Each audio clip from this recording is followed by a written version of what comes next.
Morning at Green Gables. It was broad daylight when Anne awoke and sat up in bed, staring confusedly at the window, through which a flood of cheery sunshine was pouring, and outside of which something white and feathery waved across glimpses of blue sky. For a moment she could not remember where she was. First came a delightful thrill as something very pleasant, then a horrible remembrance. This was Green Gables, and they didn't want her, because she wasn't a boy. But it was morning, and yes, it was a cherry tree in full bloom outside of her window. With a bound she was out of bed and across the floor.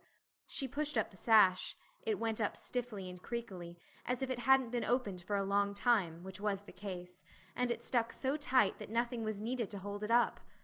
Anne dropped on her knees and gazed out into the June morning, her eyes glistening with delight. Oh, wasn't it beautiful? Wasn't it a lovely place?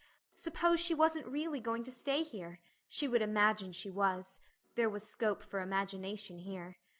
A huge cherry tree grew outside, so close that its boughs tapped against the house, and it was so thick-set with blossoms that hardly a leaf was to be seen.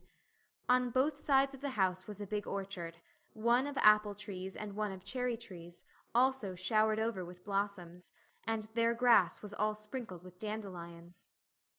In the garden below were lilac trees purple with flowers, and their dizzily sweet fragrance drifted up to the window on the morning wind. Below the garden a green field lush with clover sloped down to the hollow, where the brook ran, and where scores of white birches grew, upspringing airily out of an undergrowth suggestive of delightful possibilities in ferns and mosses and woodsy things generally.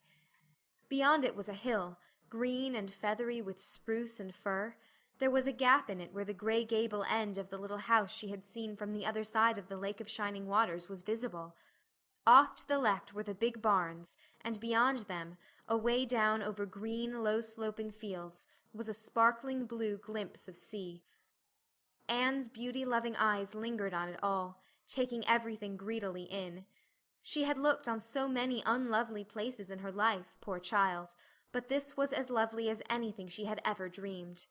She knelt there, lost to everything but the loveliness around her, until she was startled by a hand on her shoulder. Marilla had come in unheard by the small dreamer. "It's time you were dressed," she said curtly. Marilla really did not know how to talk to the child, and her uncomfortable ignorance made her crisp and curt when she did not mean to be. Anne stood up and drew a long breath. "Oh, isn't it wonderful?" she said, waving her hand comprehensively at the good world outside. "It's a big tree," said Marilla. "and it blooms great, but the fruit don't amount to much never. Small and wormy." "Oh, I don't mean just the tree. Of course it's lovely. Yes, it's radiantly lovely. It blooms as if it meant it. But I meant everything. The garden and the orchard and the brook and the woods. The whole big dear world. Don't you feel as if you just loved the world on a morning like this? And I can hear the brook laughing all the way up here. Have you ever noticed what cheerful things brooks are? They're always laughing. Even in winter-time I've heard them under the ice. I'm so glad there's a brook near Green Gables. Perhaps you think it doesn't make any difference to me when you're not going to keep me, but it does. I shall always like to remember that there is a brook at Green Gables, even if I never see it again. If there wasn't a brook, I'd be haunted by the uncomfortable feeling that there ought to be one. I'm not in the depths of despair this morning. I never can be in the morning. Isn't it a splendid thing that there are mornings? But I feel very sad. I've just been imagining that it was really me you wanted after all, and that I was to stay here forever and ever. It was a great comfort while it lasted. But the worst of imagining things is that the time comes when you have to stop, and that hurts." "You'd better get dressed and come downstairs, and never mind your imaginings," said Marilla as soon as she could get a word in edgewise. "Breakfast is waiting. Wash your face and comb your hair. Leave the window up and turn your bedclothes back over the foot of the bed. Be as smart as you can." Anne could evidently be smart to some purpose, for she was downstairs in 10 minutes' time, with her clothes neatly on, her hair brushed and braided, her face washed, and a comfortable consciousness pervading her soul that she had fulfilled all Marilla's requirements. As a matter of fact, however, she had forgotten to turn back the bedclothes. "I'm pretty hungry this morning," she announced as she slipped into the chair Marilla placed for her. "The world doesn't seem such a howling wilderness as it did last night. I'm so glad it's a sunshiny morning. But I like rainy mornings real well, too. All sorts of mornings are interesting, don't you think? You don't know what's going to happen through the day, and there's so much scope for imagination. But I'm glad it's not rainy today, because it's easier to be cheerful and bear up under affliction on a sunshiny day. I feel that I have a good deal to bear up under. It's all very well to read about sorrows and imagine yourself living through them heroically, but it's not so nice when you really come to have them, is it? For pity's sake, hold your tongue, said Marilla. You talk entirely too much for a little girl. Thereupon Anne held her tongue so obediently and thoroughly that her continued silence made Marilla rather nervous, as if in the presence of something not exactly natural. Matthew also held his tongue, but this was natural, so that the meal was a very silent one. As it progressed, Anne became more and more abstracted, eating mechanically, with her big eyes fixed unswervingly and unseeingly on the sky outside the window. This made Marilla more nervous than ever. She had an uncomfortable feeling that while this odd child's body might be there at the table, her spirit was far away in some remote airy cloudland, borne aloft on the wings of imagination. Who would want such a child about the place? Yet Matthew wished to keep her, of all unaccountable things. Marilla felt that he wanted it just as much this morning as he had the night before, and that he would go on wanting it. That was Matthew's way. Take a whim into his head and cling to it with the most amazing silent persistency, a persistency 10 times more potent and effectual in its very silence than if he had talked it out. When the meal was ended, Anne came out of her reverie and offered to wash the dishes. Can you wash dishes right? asked Marilla distrustfully. Pretty well. I'm better at looking after children, though. I've had so much experience at that. It's such a pity you haven't any here for me to look after. I don't feel as if I wanted any more children to look after than I've got at present. You're problem enough in all conscience. What's to be done with you, I don't know. Matthew is a most ridiculous man. I think he's lovely, said Anne reproachfully. He is so very sympathetic. He didn't mind how much I talked. He seemed to like it. I felt that he was a kindred spirit as soon as ever I saw him. You're both queer enough, if that's what you mean by kindred spirits, said Marilla with a sniff. Yes, you may wash the dishes. Take plenty of hot water, and be sure you dry them well. I've got enough to attend to this morning, for I'll have to drive over to White Sands in the afternoon and see Mrs. Spencer. You'll come with me, and we'll settle what's to be done with you. After you finish the dishes, go upstairs and make your bed. Anne washed the dishes deftly enough, as Marilla, who kept a sharp eye on the process, discerned. Later on she made her bed less successfully, for she had never learned the art of wrestling with a feather tick.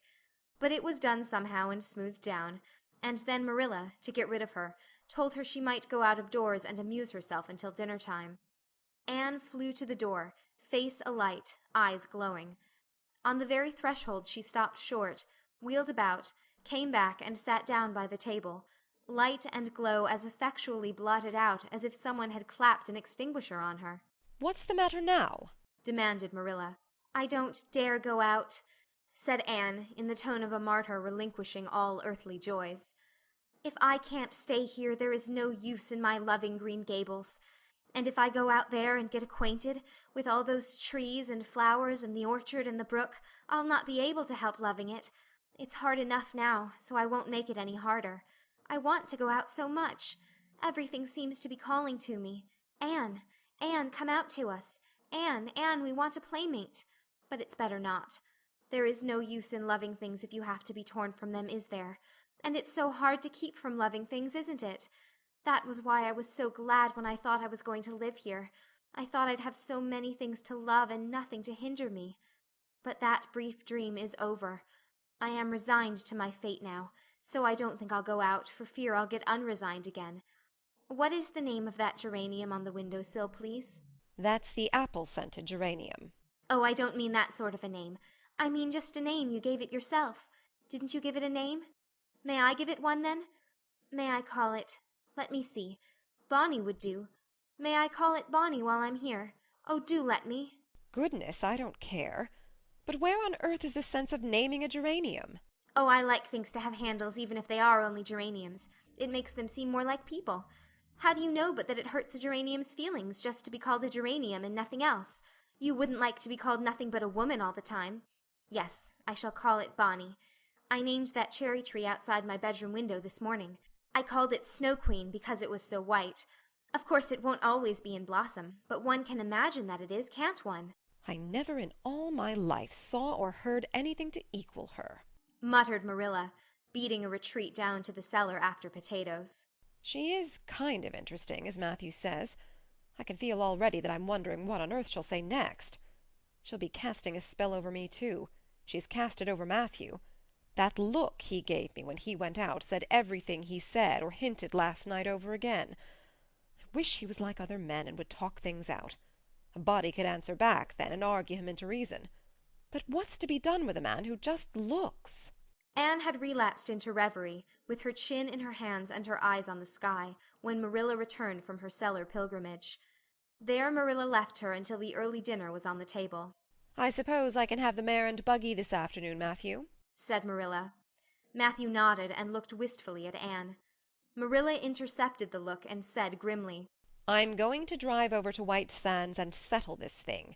I'll take Anne with me, and Mrs. Spencer will probably make arrangements to send her back to Nova Scotia at once. I'll set your tea out for you and be home in time to milk the cows." Still Matthew said nothing, and Marilla had a sense of having wasted words and breath. There is nothing more aggravating than a man who won't talk back, unless it is a woman who won't. Matthew hitched the sorrel into the buggy in due time, and Marilla and Anne set off. Matthew opened the yard gate for them, and as they drove slowly through, he said, to nobody in particular as it seemed, "Little Jerry Biot from the creek was here this morning, and I told him I guessed I'd hire him for the summer." Marilla made no reply, but she hit the unlucky sorrel such a vicious clip with the whip that the fat mare, unused to such treatment, whizzed indignantly down the lane at an alarming pace. Marilla looked back once as the buggy bounced along, and saw that aggravating Matthew leaning over the gate, looking wistfully after them. End of chapter 4.